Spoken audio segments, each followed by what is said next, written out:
feeling That's fair. and Yeah. the boss always had fish. So That's fair. that's all I ate in Australia. I had fish like twice a Yeah, week. good. That's what you should be. All right, go ahead, guys.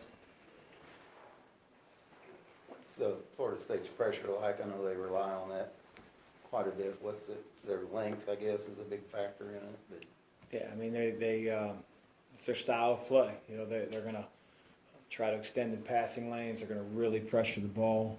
They flock to the lane to block shots, and they get their hands on a lot of basketballs and try to really disrupt you on offense. So your offense doesn't always look maybe as fluid as it might against a team that lets you run it, but your ability to handle the ball and handle the pressure goes a long way in being able to put yourself in a position to win the game.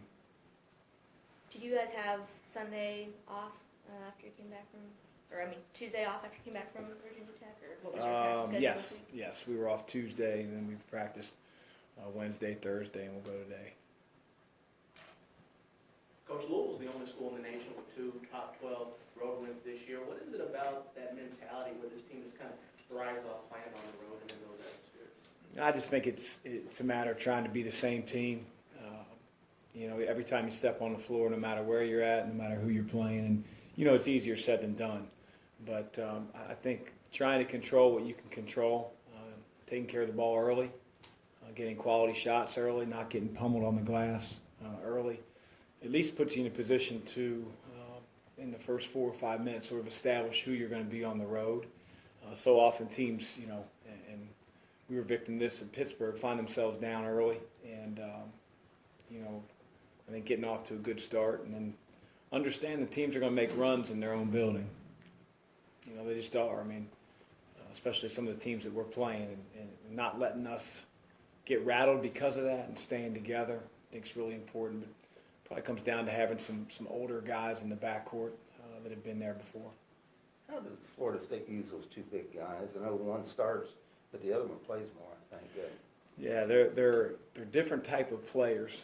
Kumanji's more of a finisher than necessarily a shooter. The other kid, he can shoot it, and he's a guy that they flash to the high post against zones. He shoots trail threes. He's Cabangeli's, he's a pro. He really has a good feel, but they both play extremely hard defensively.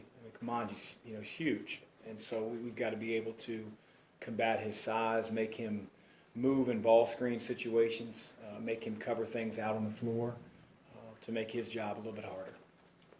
Is there a way to simulate in practice, like have guys hold up brooms or something like that? Maybe. We don't do that stuff. We just try to do what we always do, regardless of the opponent. I can't pronounce that other guy's had the 6'10" guy that is actually the lead scorer, I think. Cabangeli? Yeah. Is he more of just a low post guy? Or? No. He shoots threes. He, like I said, he faces the basket. He's got a great feel for the offensive end of the floor. Darius seems like he's been getting an increase in minutes lately, and his play seems to improve. Do you sense that he's maybe turned the corner or settling in, or? I think he's practicing better. I think he's playing better. We've had guys at his position that have played very well for us.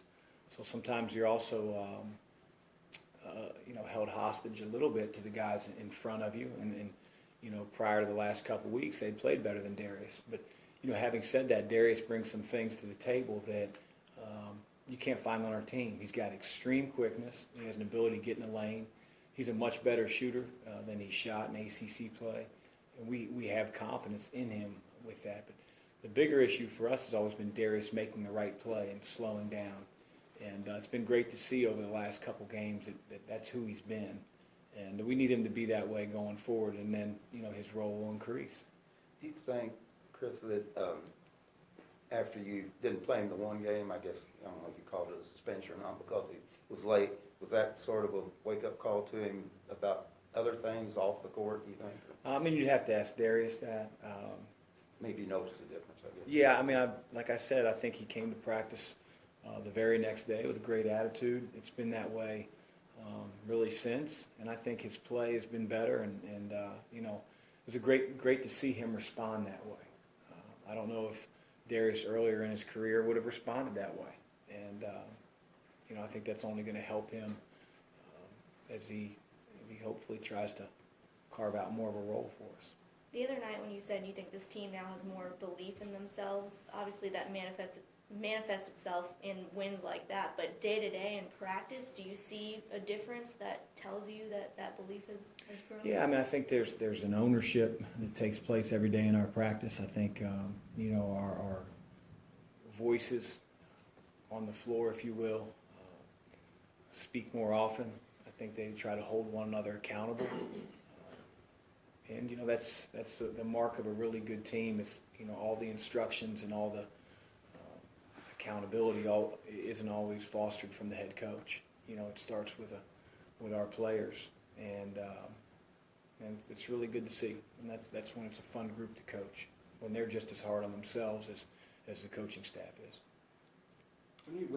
As Ryan went through the streak there the other day, where you said 1-3 after another, as a coach, do you kind of let the guys or trust the guys to find the hot guy in situations like that, or do you kind of point them, hey, this guy's got a hot hand? They're well aware that Ryan is a game changer, and you know, there were a few times during the course of play where you know, it was in transition, it was a broken play, and you give guys like Kristen Cunningham and Darius and Dwayne credit for finding him. And I don't think there's anybody on our team that's not going to try to find him in those type of situations. And then when, you know, the game is stalled, it's a half-court game, maybe he's hit a couple in a row, it's our job to maybe run a set to try to free him. Now, that's easier said than done because the other team, especially when he's made a couple in a row, you know, they're going to be sitting right in his lap. And so you got to be really creative, and your screens have to be good, and Ryan's got to do a great job of trying to free himself.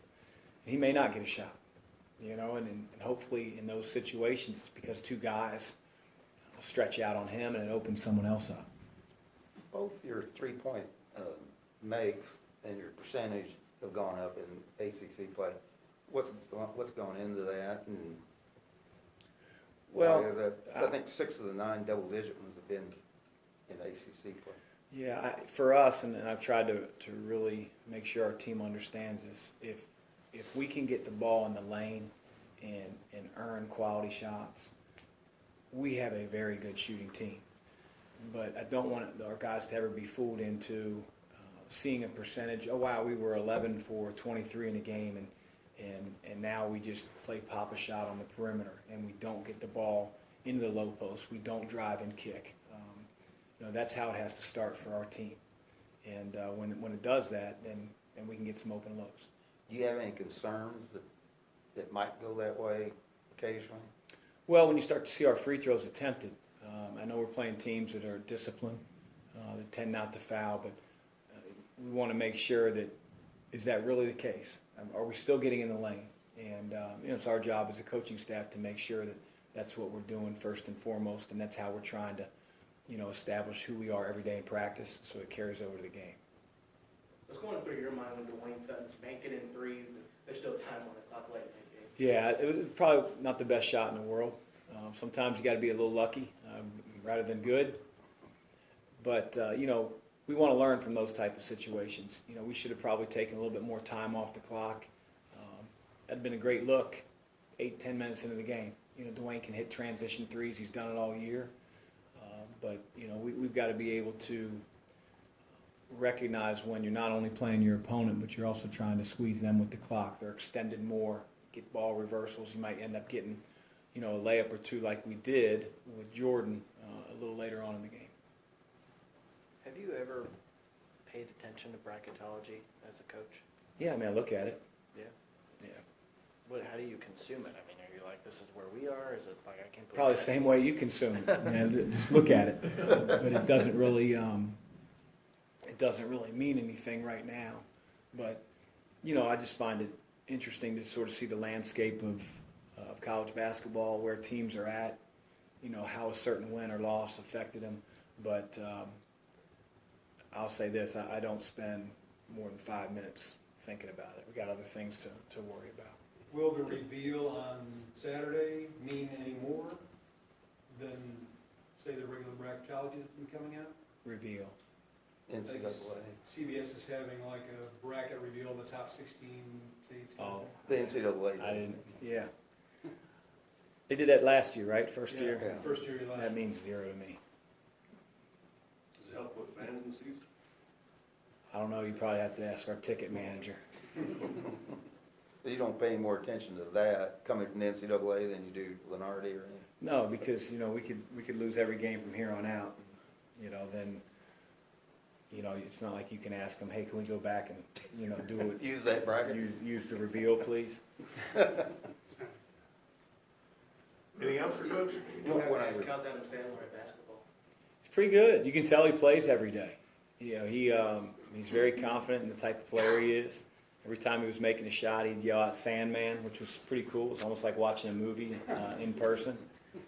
But you know, as famous as he is, as down to earth as any megastar I've ever met, and I haven't met a lot of them, but really down to earth. Would have taken as much time as our team wanted to take selfies, pictures. I mean, he was very, very gracious. So I'm glad he enjoyed his time here and got to stop in, and our guys got to meet him.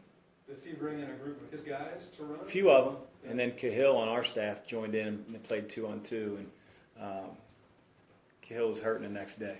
'Cause those guys play every day. I don't think Cahill had played in 7 or 8 years. How's your relationship with Mr. Vitale? It's good.